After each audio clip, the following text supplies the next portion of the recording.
Bon après-midi à tous. Bienvenue sur Bonjour Cast français. Je m'appelle Philippe. Bonjour à tous, moi c'est Sophia. Nous sommes très contents de vous retrouver aujourd'hui pour un nouvel épisode. Et aujourd'hui, on a quelque chose de très spécial à partager avec vous. Exactement, Sophia. Alors aujourd'hui, on va parler d'une expérience que j'ai vécue très récemment. Je suis allé me promener dans la forêt et c'était vraiment une belle expérience. Oh, une promenade en forêt, j'adore ça. Alors, Philippe, dis-moi tout. C'était quand exactement ? C'était samedi matin. Je me suis levé tôt, vers 7 heures, et j'ai décidé d'aller dans la forêt qui est près de chez moi. Elle s'appelle la forêt de Marly. Tu connais ? Oui, bien sûr, la forêt de Marly est très belle. Elle est grande aussi. Mais dis-moi, Philippe, est-ce que tu y vas souvent ? Non, pas très souvent. En fait, c'était la première fois depuis longtemps. Peut-être depuis 6 mois. Et j'oubliais à quel point c'est agréable. Dès que j'ai mis les pieds dans la forêt, je me suis senti beaucoup mieux. Je comprends très bien. La nature a un effet magique sur nous. Et vous, chers auditeurs, est-ce que vous aimez vous promener dans la forêt ? Écrivez-nous dans les commentaires. On adore lire vos messages. Oui, dites-nous si vous aimez la forêt ou si vous préférez d'autres endroits dans la nature. La plage, la montagne, la campagne. On est très curieux de savoir. Mais continuons. Alors, quand je suis arrivé à la forêt, il faisait encore un peu frais. C'était le matin, et le soleil commençait juste à se lever. Oh, c'est très beau.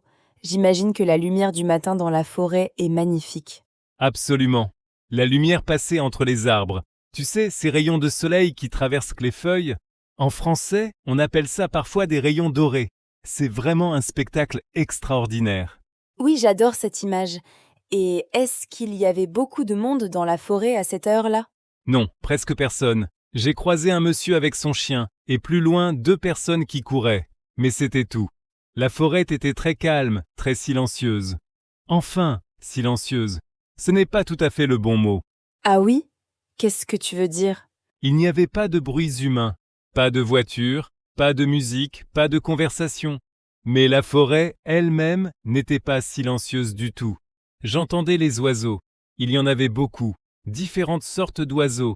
Et le vent dans les arbres, ça fait un bruit très doux. Et les feuilles mortes sous mes pieds quand je marchais. Oh, j'adore ce bruit des feuilles mortes sous les pieds. C'est tellement caractéristique de la forêt en automne ou en hiver. Exactement. Et ça sentait aussi très bon. L'odeur de la terre, l'odeur de l'herbe mouillée. Tu sais, c'est une odeur que je ne peux pas vraiment décrire, mais que tout le monde reconnaît immédiatement quand il entre dans une forêt. Oui, c'est une odeur très particulière. Et c'est souvent l'odeur qui nous rappelle des souvenirs d'enfance, non ? Moi, ça me rappelle toujours les promenades avec ma famille quand j'étais petite. Tout à fait. Et chers auditeurs, est-ce que la forêt vous rappelle des souvenirs d'enfance ? Est-ce que vous alliez souvent dans la forêt avec votre famille quand vous étiez jeune ? Dites-nous dans les commentaires. Bonne question, Philippe. Alors, dis-moi, tu as suivi un chemin particulier dans la forêt ? Oui, il y a des chemins balisés dans cette forêt. Des chemins bien marqués avec des panneaux. J'ai choisi le chemin rouge qui fait environ 5 km. Ce n'est pas trop long, mais c'est suffisant pour une belle promenade d'1 heure et demie. 5 kilomètres, c'est bien. Et le chemin était facile à suivre ? Assez facile, oui. Par endroits, c'était un peu boueux à cause des pluies des jours précédents. J'avais mis mes chaussures de marche, heureusement. Parce que si j'avais mis mes chaussures normales, ce n'aurait pas été une bonne idée. Ah oui, la leçon numéro 1 quand on va en forêt. Mettre de bonnes chaussures. Et est-ce que tu t'es perdu à un moment ? Non, pas vraiment. Mais à un moment, j'hésitais entre 2 chemins. Il y avait un panneau, mais il était un peu vieux et difficile à lire. Alors j'ai sorti mon téléphone pour regarder la carte. Et finalement, j'ai pris le bon chemin. Ah, la technologie nous sauve parfois. Mais en même temps, c'est aussi bien de se déconnecter un peu quand on est dans la nature, non ? Absolument. Et c'est exactement ce que j'ai essayé de faire. Après ce moment avec le téléphone pour la carte, j'ai remis mon téléphone dans ma poche et j'ai décidé de juste marcher, de regarder, d'écouter, de ressentir. J'aime beaucoup cette idée. On est tellement habitué à regarder nos téléphones toute la journée. Se reconnecter à la nature, c'est vraiment important. Et vous, chers auditeurs, est-ce que vous trouvez difficile de laisser votre téléphone de côté quand vous êtes dehors ? C'est une question très honnête. Répondez-nous dans les commentaires. Oui, c'est une question que je me pose aussi à moi-même. Ce n'est pas toujours facile. Mais dans la forêt, j'ai trouvé ça plus simple. Parce que l'environnement est tellement beau et intéressant que le téléphone ne manque pas vraiment. C'est vrai, la nature est la meilleure distraction. Alors, qu'est-ce que tu as vu de beau pendant ta promenade? Oh, plein de choses. D'abord, les arbres, bien sûr. Il y avait des chênes très vieux et très grands. Certains avaient des troncs énormes. J'ai essayé d'en entourer un avec mes bras, et je ne pouvais pas faire le tour complet. C'était impressionnant. Waouh, ces grands chênes anciens sont incroyables. Ils peuvent vivre des centaines d'années. Oui, c'est quelque chose qui me touche beaucoup. Quand je regarde un grand arbre très vieux, je pense à tout ce qu'il a vu. Les années, les saisons, les gens qui sont passés près de lui. C'est une pensée très poétique, Philippe. J'aime beaucoup ça. Et est-ce que tu as vu des animaux pendant ta promenade?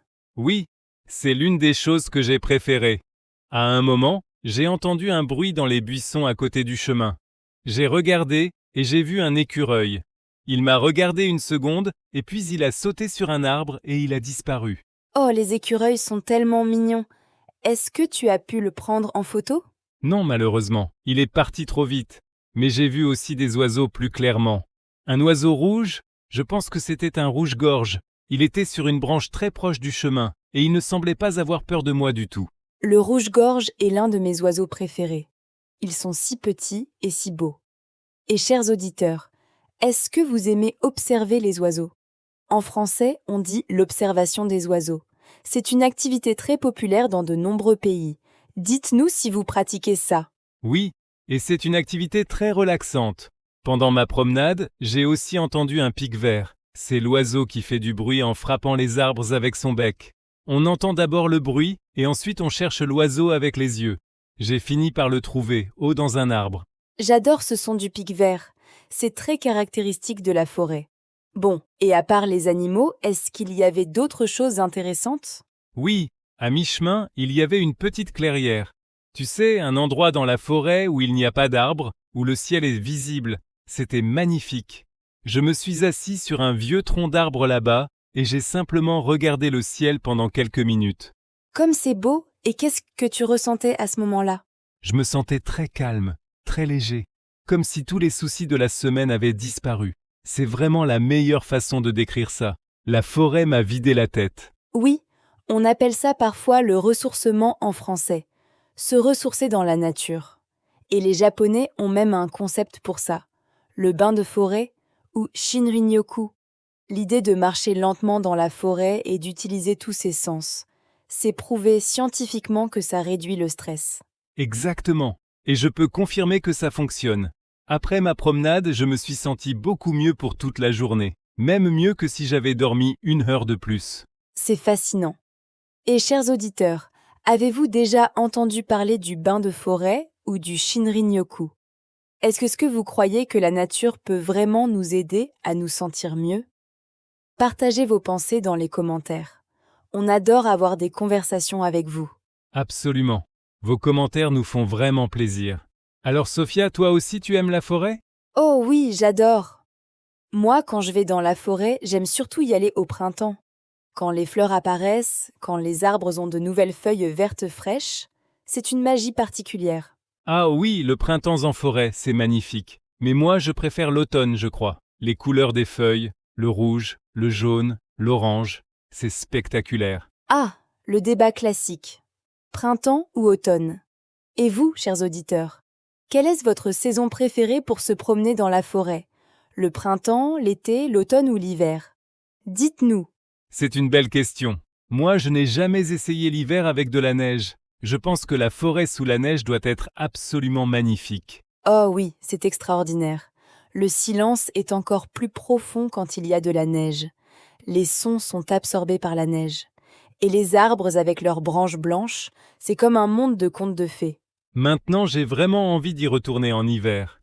Alors, Sophia, est-ce que tu te souviens d'une promenade en forêt particulièrement mémorable pour toi?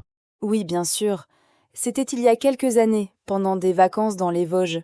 Tu connais les Vosges? Oui, c'est une région de forêt dans l'est de la France, non? Exactement. C'est une région magnifique avec de grands espaces de nature. On avait loué un petit chalet pour une semaine, avec des amis. Et chaque matin, on allait marcher dans la forêt autour du chalet. Ces promenades matinales, Je m'en souviens comme si c'était hier. Et qu'est-ce qui rendait ces promenades si spéciales? Je pense que c'était la combinaison de tout. La compagnie de bons amis, la beauté de la nature et aussi le fait qu'on avait vraiment le temps. On n'était pas pressé. On marchait lentement, on s'arrêtait pour regarder les choses, on parlait, et chaque soir, on rentrait au chalet. On faisait un feu dans la cheminée et on racontait ce qu'on avait vu pendant la journée. Oh, comme c'est beau! Ce genre de souvenir, ça reste pour toujours. Oui, absolument. Et ça me fait penser à quelque chose d'important. La forêt est encore plus belle quand on la partage avec des gens qu'on aime. Et chers auditeurs, est-ce que vous préférez vous promener en forêt seul ou en compagnie? Chaque option a ses avantages, non? Tout à fait. Seul, on peut vraiment se concentrer sur la nature, sur ses propres pensées. On entend mieux, on observe mieux. Mais en groupe, on partage les découvertes, on rit ensemble. Les deux expériences sont différentes et valables. Exactement. Moi, j'aime les deux. Quand j'ai besoin de réfléchir à quelque chose, j'y vais seule. Mais pour le plaisir pur, j'aime bien avoir de la compagnie. C'est une bonne philosophie. Alors parlons un peu du vocabulaire maintenant. Chers auditeurs, vous apprenez le français et la forêt offre un vocabulaire très riche et très utile. Sophia, tu peux donner quelques exemples? Bien sûr. Alors, dans la forêt, on trouve des arbres, et les différents types d'arbres ont des noms en français. Le chêne, le hêtre, le sapin, le pin, le bouleau, le peuplier, et les parties des arbres. Le tronc, les branches, les feuilles, les racines, l'écorce. Et pour les animaux, l'écureuil, le renard, le cerf, le chevreuil, le sanglier, le lièvre, la chouette, le pic-vert, le rouge-gorge. Et pour le sol de la forêt, la mousse, les champignons, les feuilles mortes, la terre. Et pour décrire une promenade en forêt, les verbes utiles. Marcher, se promener, observer, écouter, sentir, respirer, s'asseoir, se reposer, explorer, découvrir. Chers auditeurs, essayez de retenir ces mots. Ils vous seront très utiles. Bravo! Et chers auditeurs, essayez d'utiliser ces mots dans votre vie quotidienne. La prochaine fois que vous allez dehors, même dans un parc de votre ville, essayez de nommer les choses en français dans votre tête. C'est un excellent exercice. Apprendre une langue, c'est aussi apprendre à voir le monde avec de nouveaux mots. Et la nature est un très bon terrain de pratique. Pas besoin de livres de grammaire dans la forêt. Ah, exactement. Alors, pour continuer mon histoire, j'ai marché pendant environ 1 heure et demie. Et vers la fin de ma promenade, j'ai trouvé quelque chose de vraiment surprenant. Oh, qu'est-ce que c'est? Raconte! J'ai trouvé une vieille fontaine en pierre, au milieu des arbres. Elle n'était plus en état de marche, bien sûr. La pierre était couverte de mousse verte, mais elle était encore debout, et elle avait l'air très ancienne. Waouh, c'est comme une découverte archéologique. Est-ce que tu sais depuis quand elle est là? Non, je ne sais pas exactement. Mais en rentrant chez moi, j'ai fait une petite recherche sur Internet. Et j'ai découvert que cette forêt était autrefois une forêt royale, au temps des rois de France. Des rois comme Louis XIII ou Louis XIV venaient chasser dans cette forêt. Incroyable. Alors cette fontaine pourrait avoir des centaines d'années. Peut-être, oui. Et cette idée m'a donné une sensation très particulière. Marcher dans la même forêt où des rois de France marchaient, c'est quelque chose d'unique. C'est l'une des choses magnifiques de la France, d'ailleurs. L'histoire est partout. Dans les forêts, dans les villages, dans les vieilles pierres. Et chers auditeurs, est-ce que vous aimez l'histoire de France? Est-ce que vous connaissez des rois ou des reines françaises? Écrivez-nous et montrez-nous vos connaissances. Alors, Sophia, après ta promenade, est-ce que tu t'es sentie fatiguée? Un peu physiquement, oui. 5 kilomètres, c'est une bonne marche. Mes jambes étaient un peu fatiguées. Mais mentalement? Non, au contraire. Je me sentais vraiment en forme, vraiment bien dans ma tête. C'est paradoxal, mais c'est vrai. C'est tout à fait normal. L'exercice physique dans la nature a cet effet. Le corps était fatigué, mais l'esprit est reposé et énergisé. Et quand je suis rentré à la maison, j'ai fait quelque chose de simple mais de délicieux. J'ai préparé un grand bol de soupe chaude.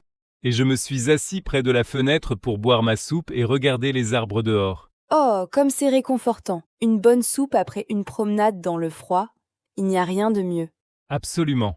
Et chers auditeurs, est-ce que vous avez un rituel après une promenade ou après un effort physique? Un repas particulier? Une boisson spéciale? Racontez-nous dans les commentaires. J'adore cette question. Moi, après une promenade, j'aime bien prendre un bon thé chaud, avec du miel, si possible, et m'asseoir quelques minutes pour ne rien faire. Juste se reposer et savourer le moment. C'est parfait. La simplicité est souvent la meilleure chose. Alors Sophia, est-ce que cette conversation te donne envie d'aller te promener en forêt? Oh oui, absolument. Tu m'as vraiment inspirée. Je pense que ce week-end, je vais essayer d'organiser une petite promenade en forêt. Il y a une belle forêt à environ 20 minutes de chez moi. Excellent. Et je t'encourage à y aller tôt le matin si tu peux. La lumière du matin est vraiment spéciale. Je vais essayer. Et chers auditeurs, on vous encourage aussi à aller dans la nature cette semaine, si vous le pouvez. Même un petit parc dans votre ville, c'est déjà quelque chose. Respirez l'air frais, observez les arbres, les oiseaux, et pourquoi pas essayer de nommer les choses en français. Exactement. Et si vous avez des photos de vos promenades en forêt ou dans la nature, partagez-les avec nous sur nos réseaux sociaux. On adore voir les beaux endroits où vous vivez dans le monde. Oui, nos auditeurs viennent de partout dans le monde. Du Canada, du Japon, du Brésil, des États-Unis, d'Australie, d'Afrique. C'est incroyable. Et chaque pays a ses propres forêts, ses propres paysages. Quelle richesse! C'est vraiment magnifique. Et la langue française vous permet de vous connecter à toutes ces cultures différentes. C'est la magie du français. Absolument. Le français est parlé sur tous les continents. C'est une langue vraiment internationale. Et chers auditeurs, pourquoi apprenez-vous le français? Est-ce pour voyager, pour le travail, pour la culture? Dites-nous dans les commentaires. C'est une question qu'on pose souvent et on a toujours des réponses très intéressantes. Oui, les raisons sont toujours variées et inspirantes. Certains apprennent le français pour aller vivre à Paris, d'autres pour communiquer avec leur famille française, d'autres encore parce qu'ils aiment la cuisine française ou le cinéma français. Chaque raison est valable et belle. Tout à fait. Il n'y a pas de mauvaise raison d'apprendre une langue.